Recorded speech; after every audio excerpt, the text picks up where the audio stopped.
Hi, this is Team 52 Harderware with our project. So, the general idea for our project was we were going to make a fan that would target towards the user so that they wouldn't have to follow the fan around if it was a really hot day.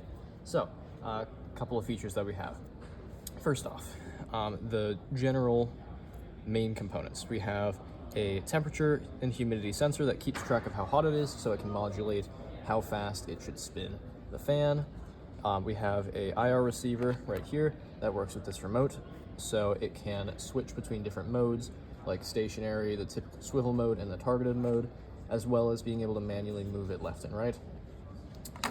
We have this passive infrared motion detector, which our main components, the camera, is a pretty heavy load on the chip itself, so this motion detector reduces the load by having it only run the camera when it has detected motion. So, as for the camera itself, we're using the camera board from the kit, and we're having the camera run on a camera web server on one of the cores, while the other core handles all of the sensors and the motor movements. So, if you want to move over here, we have the ESP32 running as an access point. So it starts an access point and gives you a SSID and password, which you can connect to.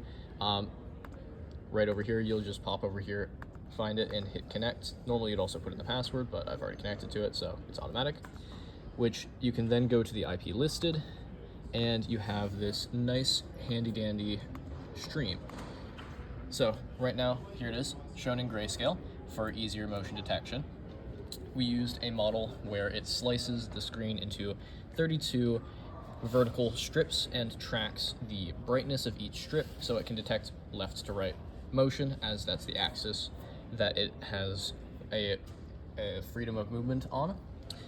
For the actual movement, we're going to use a servo. Unfortunately, last night we received the wrong type of motor driver, so that is not functional, but all of the values for where the stepper would move to are supplied into the serial monitor when motion is detected. So that's our project.